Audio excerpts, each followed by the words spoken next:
Many people know Shirley MacLaine from her big break in Alfred Hitchcock's The Trouble with Harry. She has captivated viewers for decades and cemented her place in film history. With an amazing career that has lasted over 70 years, she is still one of the few movie stars who has been so successful for so long. Many awards and famous jobs were hers in the public eye, but things weren't always so easy behind the scenes. When Shirley worked with some co-stars, it was hard for her to get along with them. Now that she's 91, she's finally opened up and said which co-star she could not stand. Watch this movie to learn more about the actor Shirley MacLaine says she hated working with the most. But before we get into the specifics of that troubled relationship, let's go back and look at how it all started. Shirley's childhood and rise to fame. Shirley MacLaine's early life. At birth, Shirley MacLaine was named Shirley MacLaine Beatty on April 24, 1934, in Richmond, Virginia. She was born into the Beatty family. She got her name from the famous child star Shirley Temple. At the time, she was only 6 years old. She developed her skills early on because she grew up in a home that encouraged her creativity. Ira Owens Beatty, her father, was a psychology professor, a real estate salesman, and the head of a school, among other things. Shirley's acting teacher mother, Kathleen Corrin, née MacLean, who was born in Canada and lived in Wolfville, Nova Scotia, was a big supporter of her artistic interests. Wayne Beatty, Shirley's younger brother, became a famous actress. He changed the spelling of his last name for work reasons as a writer and director. The children were brought up as Baptists. Shirley's family moved around a lot when she was a child. They went from Richmond to Norfolk, then to Arlington, Waverly, and back to Arlington. In 1945, her father started working at Thomas Jefferson Junior High School in Arlington. That's where the family lived until the 1950s, when they moved to the Dominion Hills neighborhood. Shirley's childhood was different in many ways. She had trouble with weak legs as a child, which made her more likely to trip. When she was 3 years old, her mother put her in dance classes at the Washington School of Dance to help them get stronger. What started out as a way to treat a physical weakness would become the start of Shirley's amazing journey. She went from being a weak child to a Hollywood star by being determined, no matter what. She was a dedicated student at dance school and rarely missed a class. It was there that her love of performing grew. She also became interested in acting and singing. Early on, Shirley's tomboyish side was clear. Renowned director Don Siegel once said she was unfeminine and very, very hard to feel friendly toward. Shirley used her energy to play baseball very well, which is how she got the nickname Powerhouse. Due to her height and the lack of guys in her class, she often played male parts in school plays like Romeo and Juliet and Sleeping Beauty.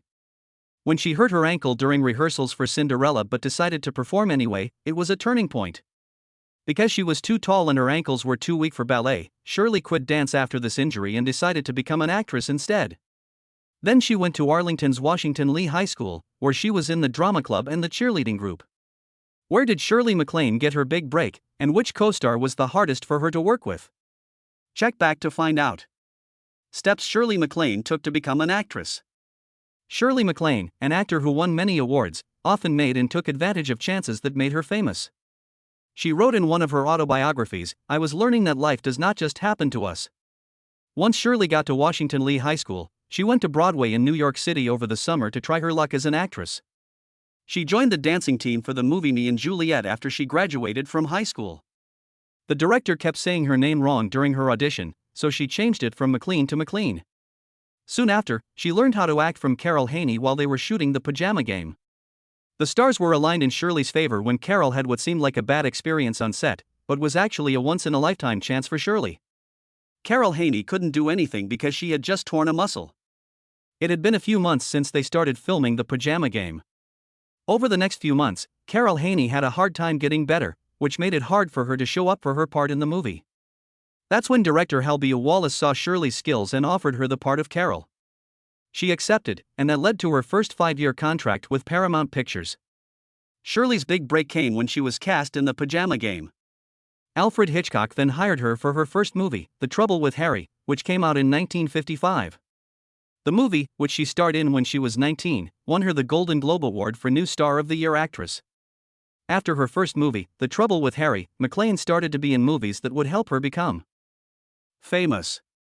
After that, every movie MacLaine was in did well at the box office. She was in Artists and Models in 1955. A movie by Martin and Lewis. Next, in 1956, she played the lead female part of Oda in Around the World in 80 Days, an epic adventure comedy that won the Academy Award for Best Picture. She was in 3 movies in 1958, Hot Spell, The Sheep Man, and The Matchmaker. Shirley MacLaine's career kept going strong after the 1960s, when she took on more difficult parts and expanded her acting range.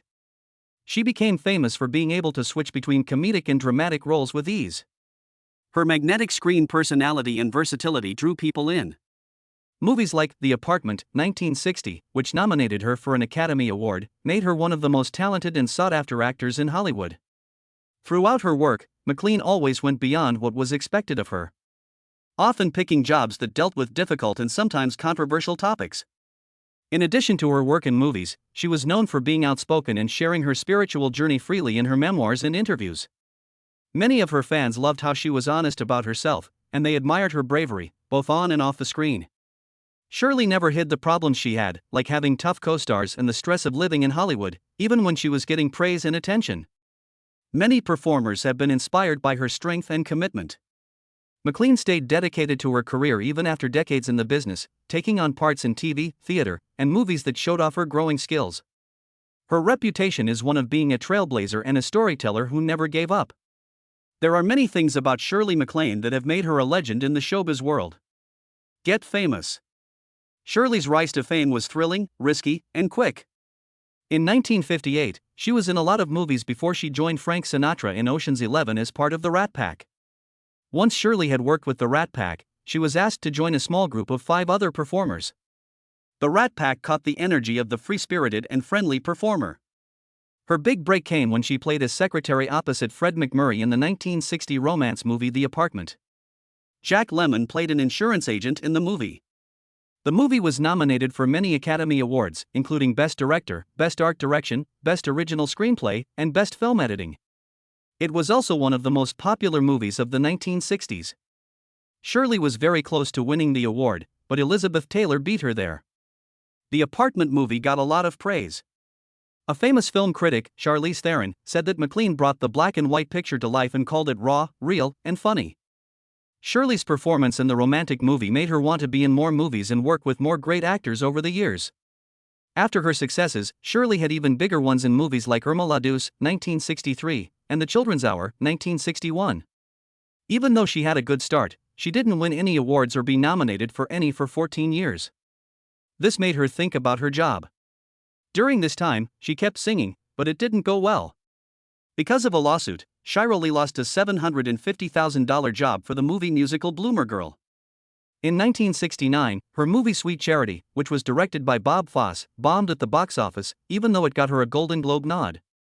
If My Friends Could See Me Now, her theme song, came from this movie. This song has been played as the background music for all of Shirley's interviews since then. Shirley took a break, and in 1977 she came back stronger. For The Turning Point, she got her 4th Oscar nod for Best Actress.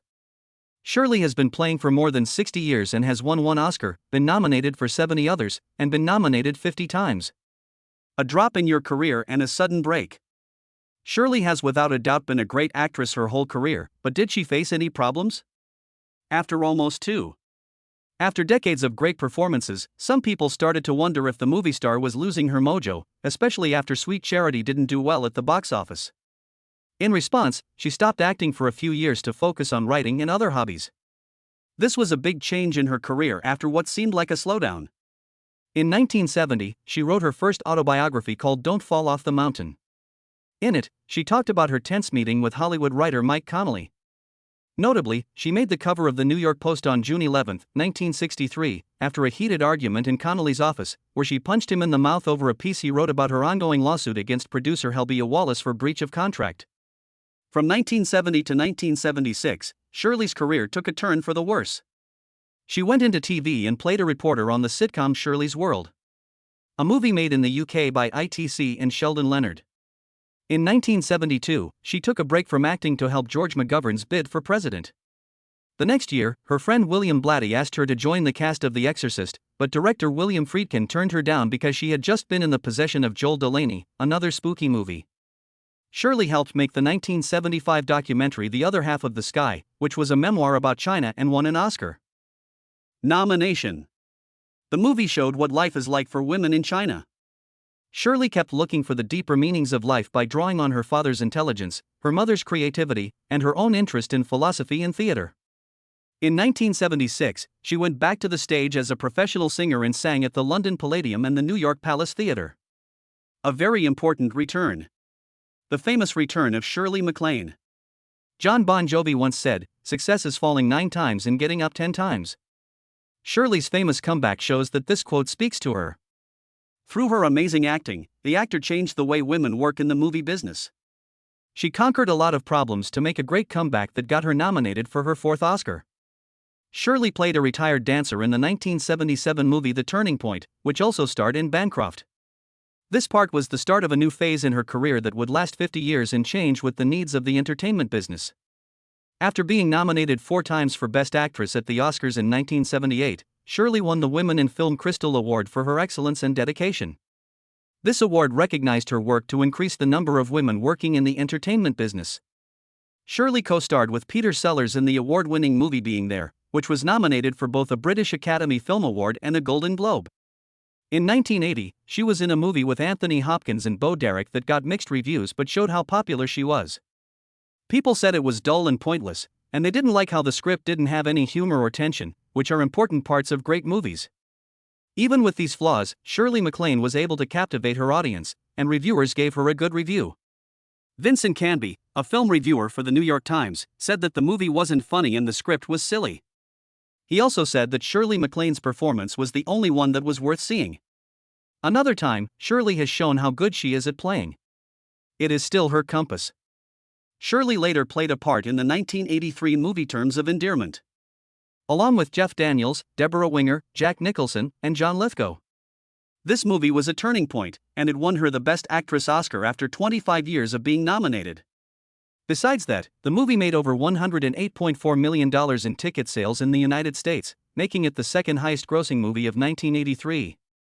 Shirley's work kept going well, and she was in movies like Steel Magnolias, 1989, which had stars like Julia Roberts, Sally Field, and Dolly Parton in it. It did well at the box office and won her a British Academy Film Award. She was nominated for another Golden Globe for her role in Host Cards from the Edge in 1990. Shirley is a very skilled and versatile actress who is known for taking on difficult parts. An Oscar was given to her for her role as a controlling mother in Terms of Endearment, and the part of the First Lady in Guarding Tess in 1994.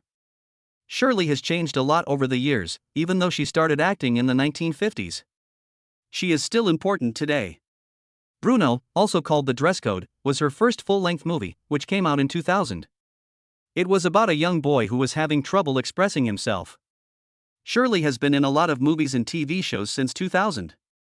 One of her roles was in Coco Before Chanel, which earned her a Primetime Emmy Award and another Golden Globe nod. It's safe to say Shirley has been going on and on since the 1950s, always giving great acts and winning many awards. Getting married and relationships. Shirley, the stubborn and strange person who lived most of her life in front of and behind the camera, is also a person. She behaved like a tomboy, but she also wanted to be loved. Shirley was good at playing, but she wasn't very good at marriage and family. The star met a lot of men on and off the set of movies, but none of them interested her. She didn't love these guys, she just used them to test her strange ideas about love. It's not enough to say that she was strange when she was younger.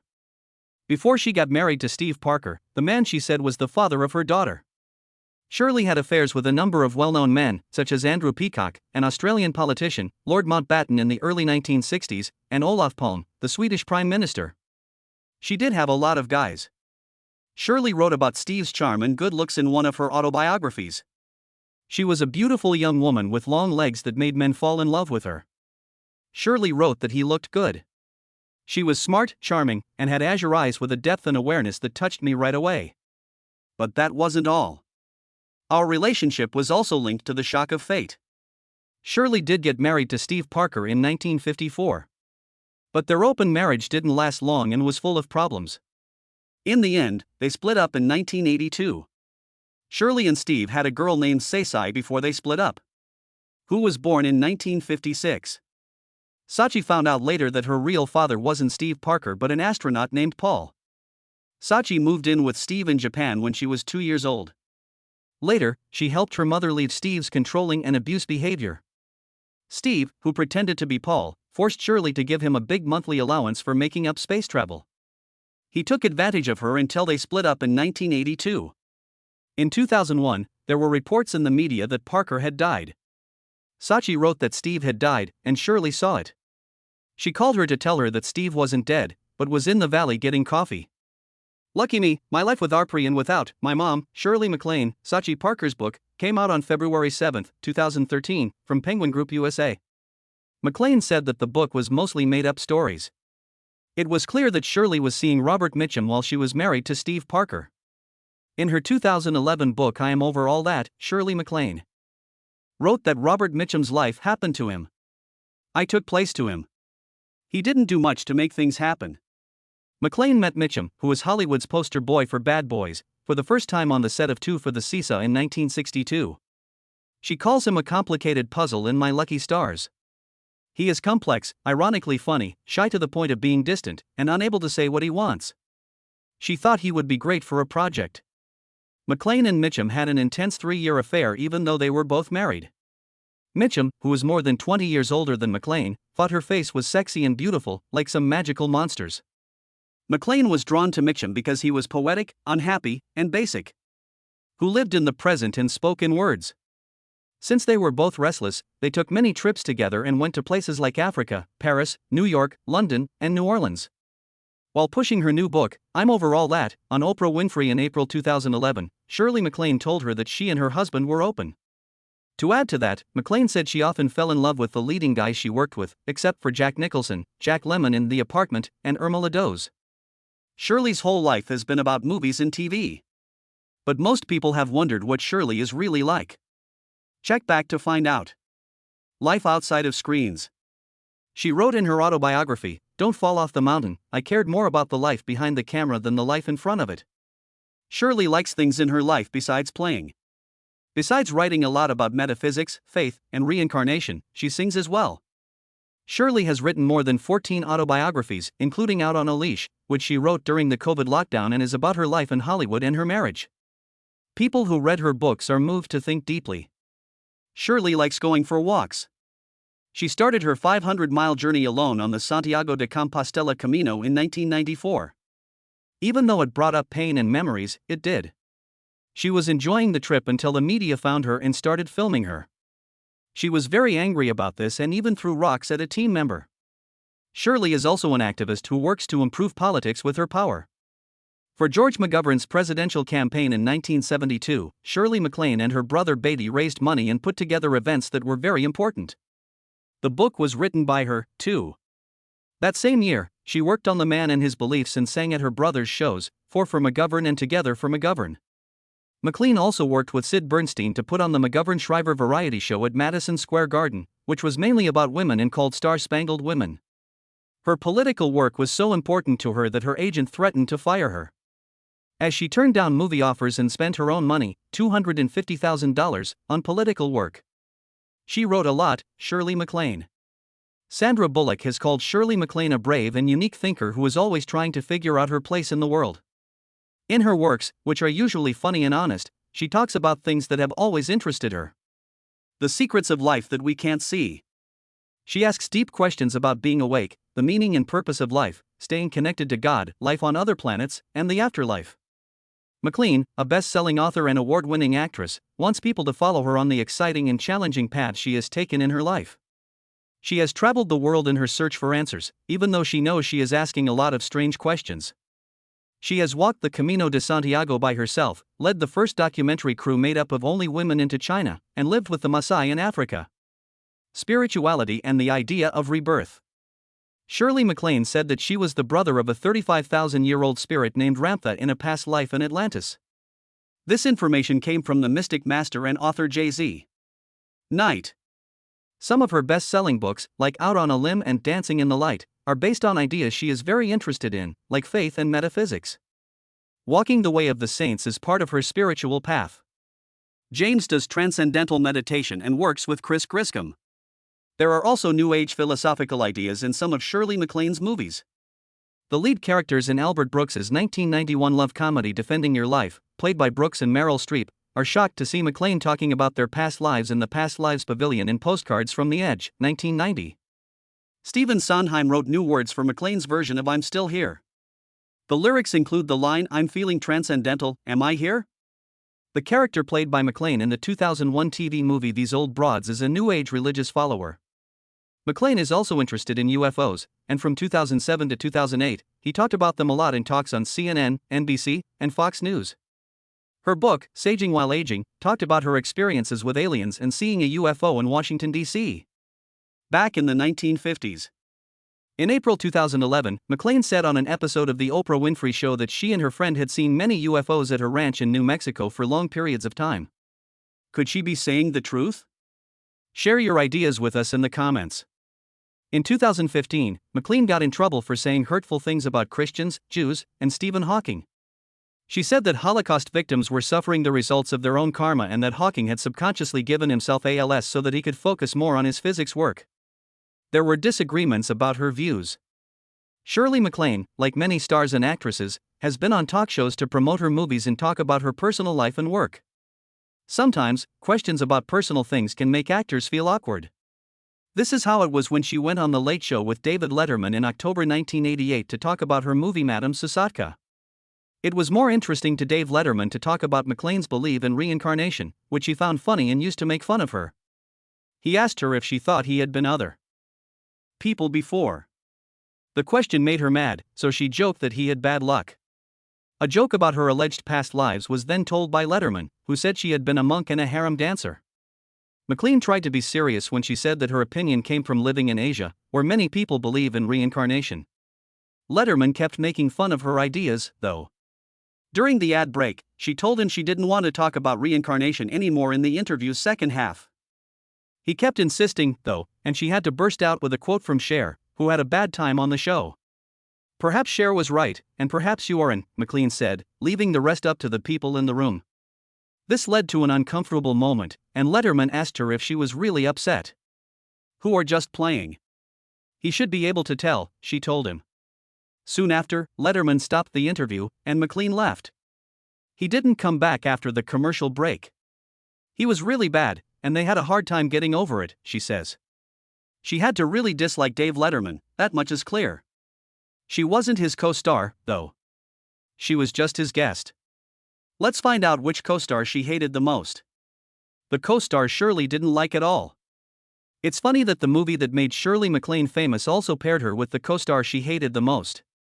It depended on how the players treated her on set and how they got along with Shirley MacLaine, whether she was a joy to work with or a pain. Some people might think Shirley's least favorite co-star was Don Siegel, the award-winning director. That's not true at all. Shirley never felt bad about Don Siegel.